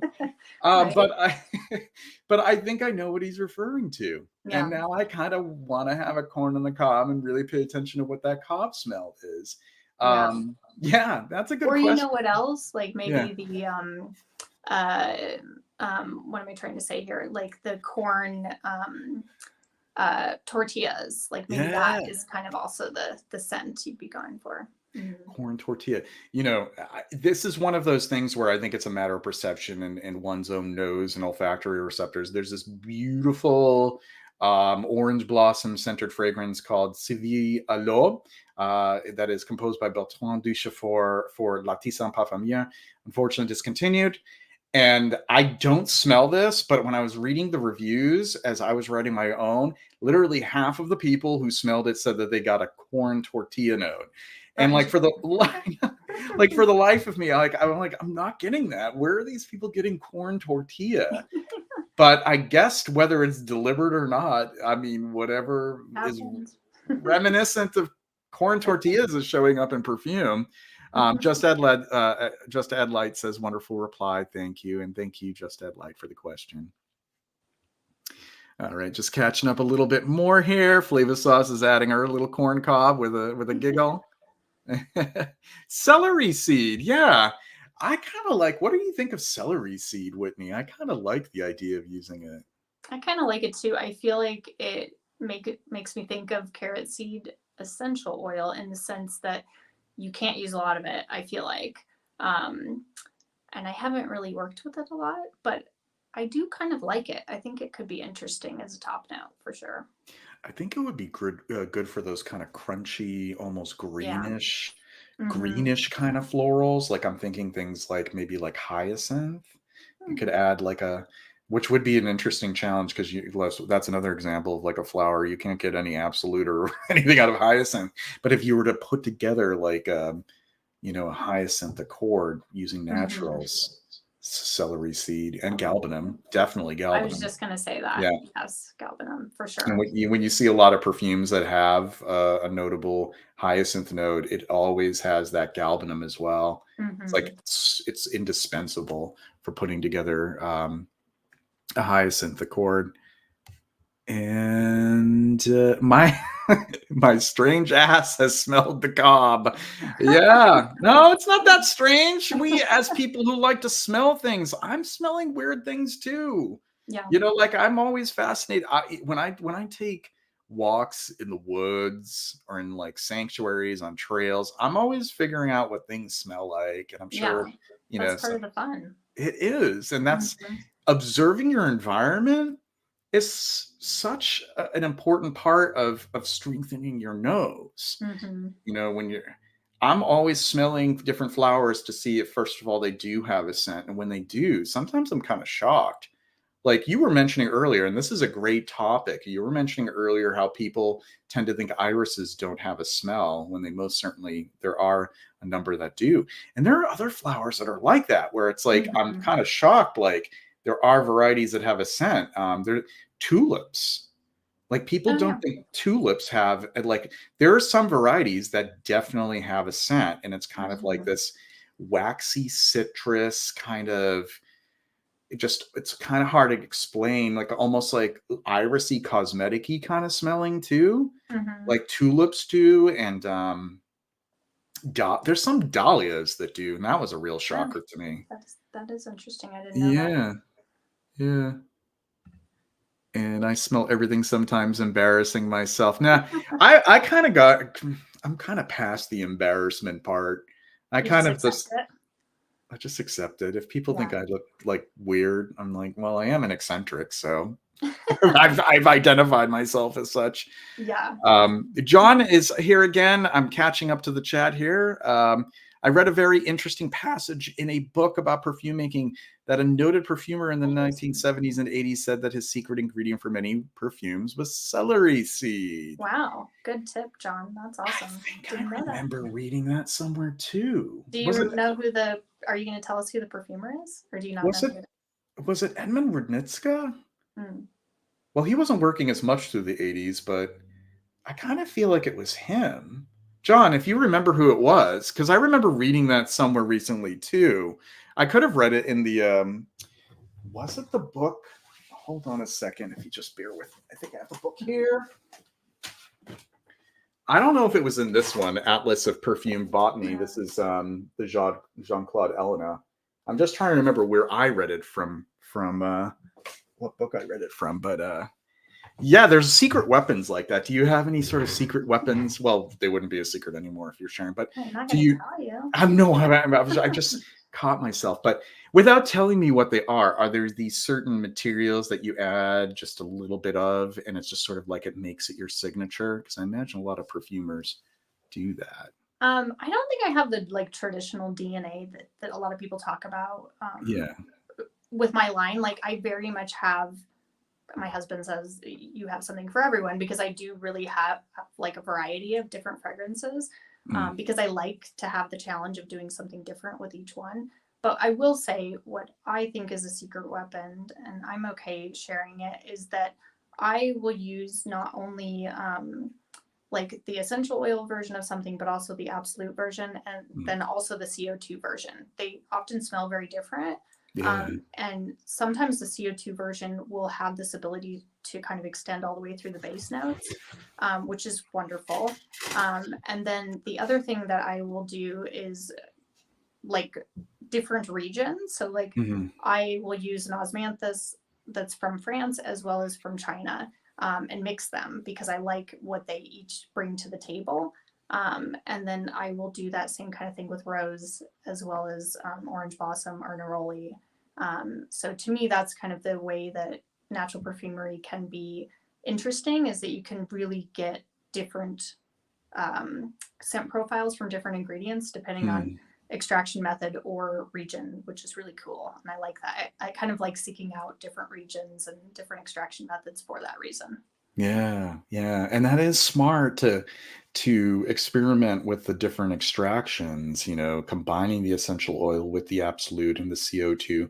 So for folks who are tuned in, a CO2 extraction is different from a solvent extraction using carbon dioxide. And what's great about this kind of extraction is some of the because and correct me if I'm wrong, from what I recall, there isn't as much heat involved, so the scent molecules don't break down as much, so retains some of the scent materials in a way that a solvent extracted absolute doesn't. So you get a Mhm. little bit more of what the true botanical material smells like. Exactly. Yeah, Yeah. yeah. But combining all of them, you can get this sort of like full fleshed out kind Hmm. of note for that particular, whatever it is you're working with. Hmm. Um, Very cool, very cool. Nick S says, "Oh, and I just removed this, but it turns out John mentions that the perfumer where he was reading this and where I read it, I didn't recall, kept secret, did not divulge the info. I would be curious. I'd love to know what perfumer does that. It would be cool to like kind of see if you can figure it out if you have enough Oh perfumes, but yeah. a certain perfumer like trying to figure out with your nose like, do I sense some celery seed in this? Nick S says, I'm more into wildlife gardening nowadays, but this stream is making me seriously miss all the fragrant plants I used to grow. Yeah, that, this is something I recommend to a lot of people who are enthusiastic about fragrance and they want to pick out notes. There's definitely a lot of people who are on the internet, you name it, whatever platform, YouTube, Instagram, TikTok, whatever. I don't think people tweet about perfumes as much. Can't really say very much, but it's X now anyway, so that's how out of the loop I am. Um, but I think it's a really good idea. I have the advantage as a reviewer to having had smelled so many materials, so I can identify them that way. But I think for anybody who's a writer or a YouTube reviewer, it would behoove them to maybe collect some essential oils and maybe some raw materials. And Whitney, you can vouch for this. You can get samples, and a lot of them are not that expensive if you just want to put together a Hmm. group of samples for reference so you know what you're looking for in a fragrance. Um, and I think that just is a really smart idea because I hear some people who talk about fragrances and they say like, I think I detect such and such, and then they'll go on to describe it, and then I'm thinking to myself, you're actually detecting in that it's not the tarragon that you're detecting. I think what you're detecting is the rosemary because I'll describe it.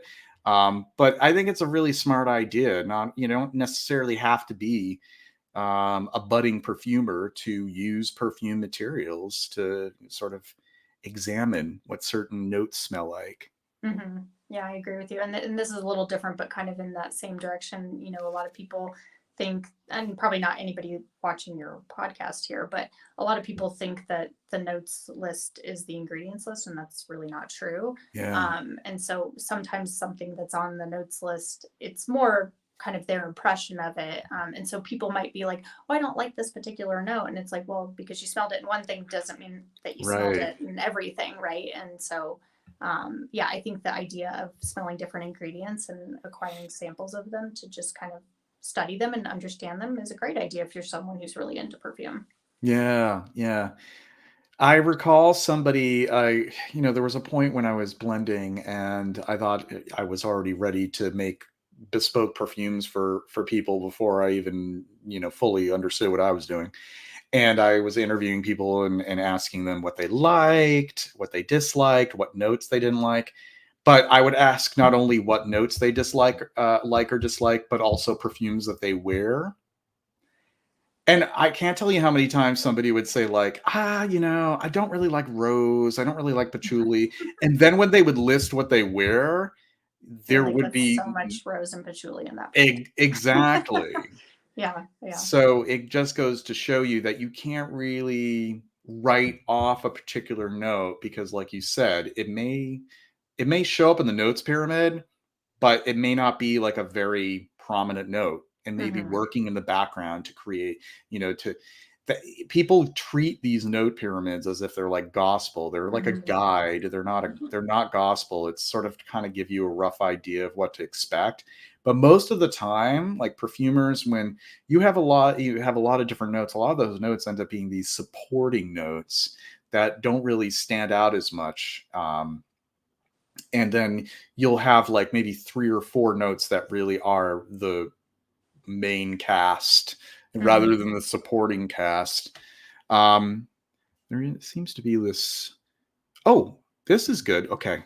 Darren, I'm curious what made Whitney decide to pursue an all natural perfumery venue. That's a very good question. Why you chose that versus getting into mixed media, if you will. Hi, Darren. Good to have you here. It's a good question, and like I kind of said at the beginning, and I don't think you were on, but in any case, I'm not necessarily like a super orthodox natural perfumer in the sense that I'm like, oh, I can't use natural isolates and I can't use things that have been, extracted with a solvent like hexane. So absolute oils I can't use. I am definitely open to, different technologies and different methods of extraction. I really like the traditional methods like enfleurage, since I do enfleurage. But in general, for me, I think when I first started studying perfumery, I just was really drawn to the ingredients and really fell in love with them and thought it was really cool. And I will also say about myself, I love a good challenge. And to me, natural perfumery, I kind of saw something in it that was unique and different, and not a lot of people were doing it. And I wanted the challenge. I wanted to do something, that was different, but also kind of hard to do. And I like that aspect of it. Trying to make something that's kind of older, new again, and figuring out different ways to bring it to life, and have my kind of own spin on it. That's a great answer. I like that that you didn't approach it from some sort, like you said, from some sort of orthodoxy, like, I'm doing this because it's cleaner, it's more, it's natural and therefore it's superior. But it's more like you really just wanted to work with that kind of palette and push yourself to make these creations with all these beautiful botanicals. Mm-hmm. Do you find that there are some consumers out there, or people um, who get the wrong impression of what you're offering as a natural perfumer? Are there some stories to tell of people who are a little, either they're like way too into it and they expect you to offer things that you can't offer, or there are people who like scoff at you? Do you have any sort of anecdotes about that? Yeah, I mean, you saw me like nodding, like, Yeah. so one of the things that does come up a lot, and it's one of those things where I'm like, well, do you really dive into this? Is this necessary? Probably not. And that is that a lot of people will be like, oh, like when my husband and I will do these pop-up events, like, oh, they're all natural, so they must be better for you. And I kind of am like, well, natural doesn't necessarily mean that it's safer. And Right. people kind of gloss over because that's not what they want to hear. They want to hear that it's safer. But, I have to be honest, like, it doesn't mean that the ingredients are safer just because they're natural. There's things that people can be allergic to, that, there's things that actually are allergens that are naturals.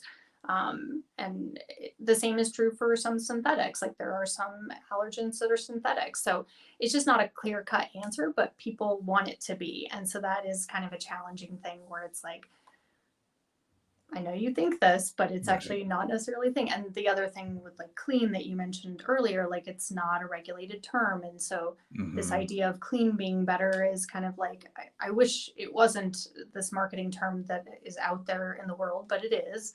And it's sort of unfortunate because it's kind of misleading, Totally misleading. Mm-hmm. It's deceptive. It's manipulative. I have so many things to say about it.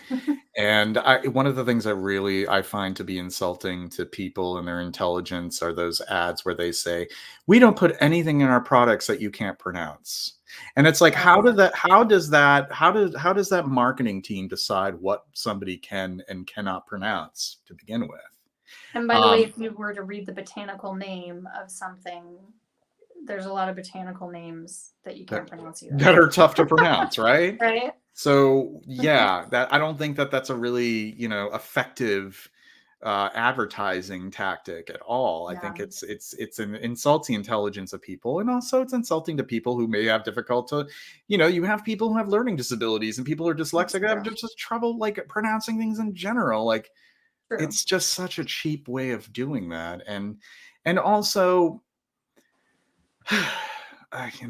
here I am sighing about it. It just, I, the thing about organic chemistry is that there are, like you said, there are just as many things in organic chemistry that are just as, just as dangerous, if not dangerous, as things that are synthetically produced. So it's all sort of manufactured to all of these companies are taking advantage of the fear that people have to get them to buy their products. And I don't like that. I don't like that kind of manipulative sort of stuff. But that being said, I always, when people say like, "Oh, I don't like natural materials; they don't last; they're muddy, maybe, so on and so forth." I try to tell them that you have to take a perfumer case by case basis, because you're going to have plenty of natural perfumers maybe who they haven't found that what they call gestalt with the materials. They don't. It's a matter of how the materials are used. It's not. You're not, like you said, there's going to be some materials where it's surprising how much a natural perfume performs in very unlikely ways.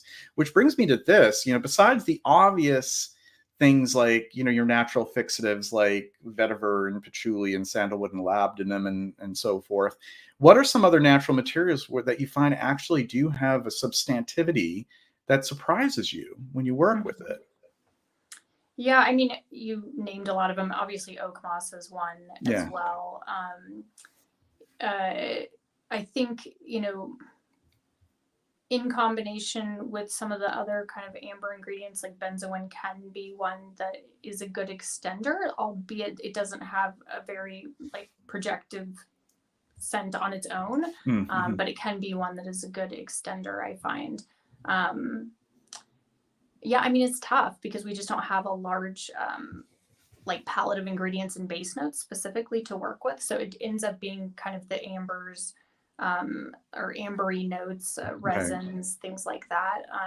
And actually in the world of labdanum, there's also a number of different kind of processing methods that will give you different extractions of labdanum. So there's one, I'm not going to, dynamone is one that's a really kind of unique, smoky ingredient.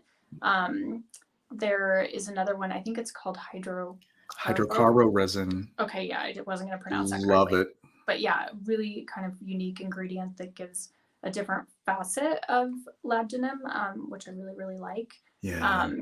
I mean, I think some of the other ones, like you mentioned, myrrh can be a good one as well. Vanilla perhaps, but yeah, I mean, it's tougher with natural materials just because we don't have as many base notes. But you can develop the skill to use what's at your disposal to do that. For sure. But this also speaks to the expectations that one has with a perfume. And I say this time and again, some of the most beautiful perfumes that I've smelled, the ones that are so dear to me, they don't last for hours and hours, because if they were to last hours and hours, if that same perfumer tried to approach that same concept by switching things around and adding things so that there's more longevity or what have you, then something would be lost as a result. You'd be sort of suffocating or dampening certain elements. Things, in the end, you'd have things that are only meant to last a certain amount of time, and then the rest of it, the several hours, you're just smelling the same thing in the dry down. So it's what's the difference really? Do you really want to smell something very linear and just sort of just the same thing, or do you want to have a composition that is very thoughtful and fleshed out, and with a perfumer who knows how to make things sheer and to breathe and all this stuff, which can be done in natural perfumery, and be okay with the fact that it lasts 4 hours or however long, and just the solution to that is just reapply. Exactly. Yeah. I totally agree with you. Yeah, that's kind of a thing that's, I don't know if it's been the last 15, 20 years, this kind of obsessive focus of we have to have our perfumes last all day long, and people really like that, and that's I don't know why, to be honest. To me, I kind of that's the other thing I like about natural perfume is I kind of like that evolution that they have, and there's really not a great way to make a linear natural perfume without it smelling super muddled. And it'd be kind of boring, frankly. So I like that evolution. I think it's kind of cool. Yeah, no, I like it as well. And there's a lot of not natural perfumes that don't last very long either. And I love when people say like, and it's not even a natural perfume, and it's not even lasting that long. So it's like, but I just know that there's just certain effects, certain sort of, I mean, and these effects can be transcendental, and they just wouldn't be the same if certain materials were in that perfume to make it last long. Something would be lost. Yeah, I agree with you. That's why I wouldn't think that it's a waste to spend a certain amount of money. If we're thinking in terms of like the amount of money spent on an experience should equate how long the experience is and how what the dividends are on it. I mean, we don't treat that with a lot of other things, like, oh, the movie, it's, like people are not preferring to watch, Ben-Hur over other movies because it's 4 hours long. No, I'm like, I want it to be an hour and a half, and that's good. Yeah, an hour and a half, 2 hours. Yeah. Max, long movies are tough. I always have to do a part 2. In the theater, forget about it. If it's a long movie, like I have Criterion Collection, like Criterion Channel, like that's it for tonight. I'm watching part 2 tomorrow. I can't. And it's like that with so many other things, like food. Like, oh, I wish I could. I wish I still had this aftertaste 3 hours after I had my meal. Sometimes I really wish that I could get rid of the aftertaste. And it's kind of like the same idea. It's like it grates on me after a while. It's like, like I still smell this. Like like how can you have an appreciation for something if it's just always there? Like, don't you want to miss it a little bit?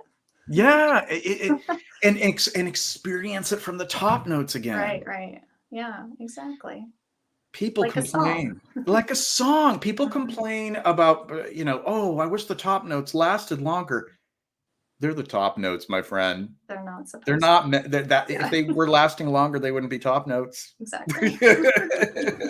But that's the thrill of it. Like even with perfumes, like classics, like Opium and Eau Femme, those top notes are just transcendental, but they don't last very long. Right. And that's part of the thrill of it. It's like, yeah. And I like the music analogy too. Like, I remember I DJ'd for 10 years. And that's cool. Yeah, I DJ'd into the remixes. A good remix was one that wasn't repeating for too long, wasn't, the bridge wouldn't be too long.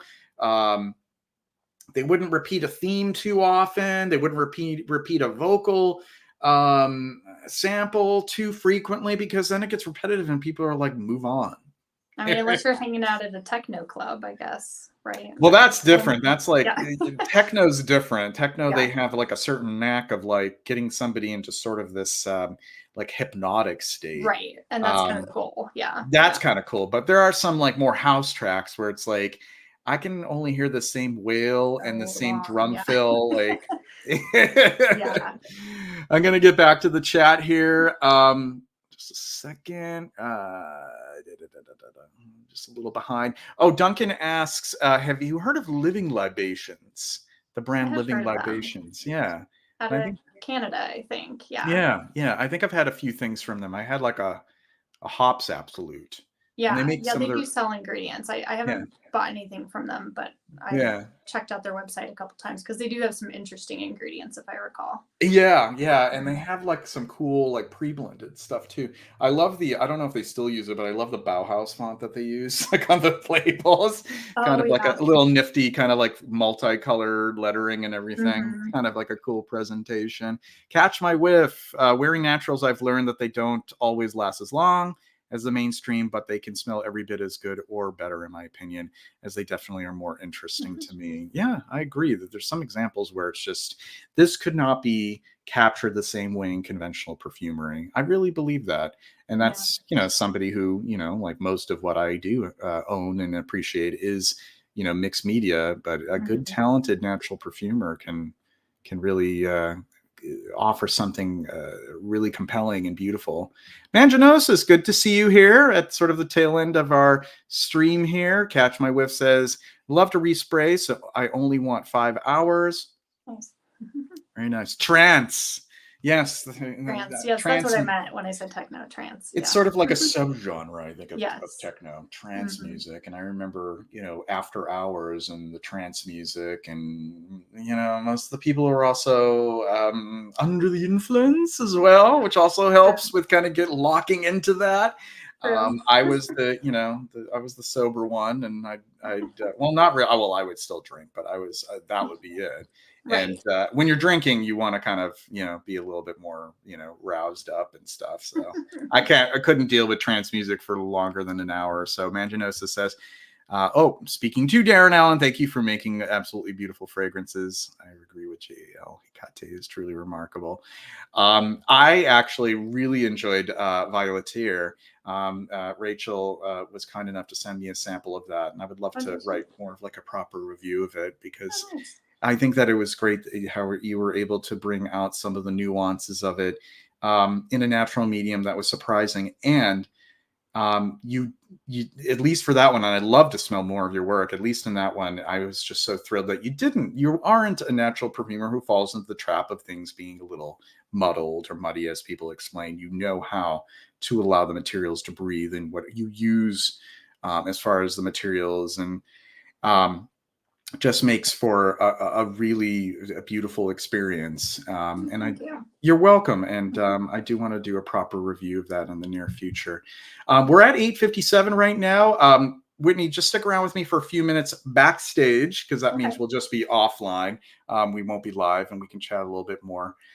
So let me get started with the closure here. Before I do, see, the problem is when I'm doing these live streams, I'm the host and I'm also the producer. So I wish things could just turn on their own. Oh, yes. Hi. Here is my start comment here. For folks who are tuned in tonight, we have 23 people tuned in. I just want to mention that there is an offer for U.S. residents. If you don't want to buy 6 or 12 cups, that's fine too. 1 cup is $5. It's like a cup of actual coffee at Starbucks, really, when you think about it.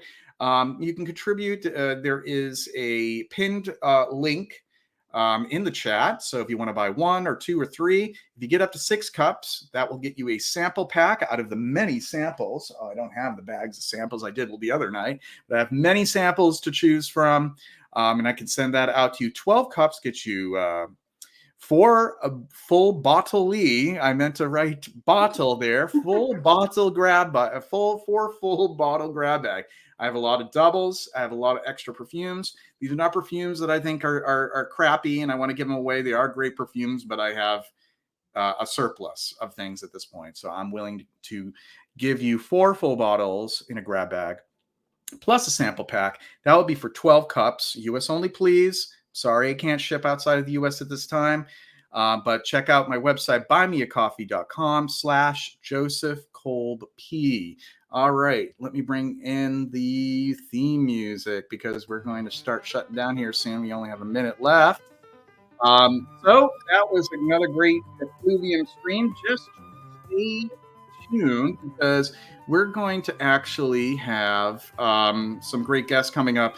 10:24, we have Fragrance Matt, and that will be at 1 p.m. Eastern Standard Time on October 24th.